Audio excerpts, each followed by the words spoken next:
Good morning, everyone. Acts 5 verse 1. But a man named Ananias and his wife Sapphira sold a piece of property and kept back some of the price for himself with his wife's full knowledge, bringing a portion of it, and he laid it at the apostles' feet. But Peter said, Ananias, why has Satan filled your heart to lie to the Holy Spirit and to keep back some of the price of the land? We know that before this event, Barnabas gave up a personal property to the church. Because of his giving, it earned him great respect. Eventually, we know that he became one of the church leaders. Why did Ananias and Sapphira sold a piece of their property and gave to Peter a portion of the price of the land and lied, saying they had given everything? It is very possible that they did not give out of generosity, but because they want something else. They say to themselves, this is the way to the respect of the people. Eventually, they desire to infiltrate the leadership of the church. They want to become a leader just like Barnabas. That is why some scholars suggest that it is the very reason that got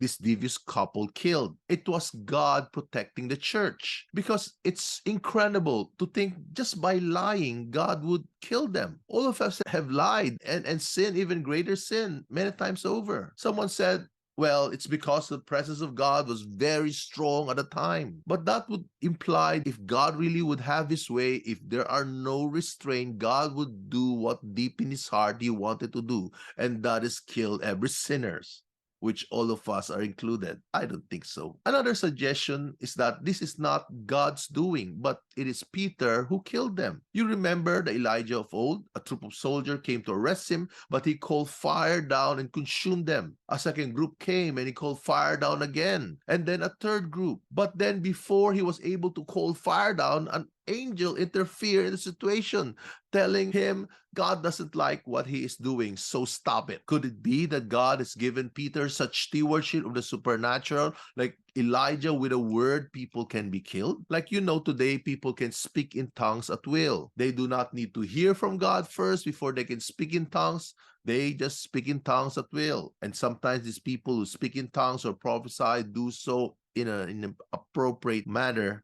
That's why we have Corinthians wherein Paul instructed that people who speak in tongues or prophesy should do it with decency and in order. Then there's this theory that this couple are already demonized, and when their deception was uncovered, they are no longer useful for the devil, so the devil killed them. Peter's word did not cost them their death.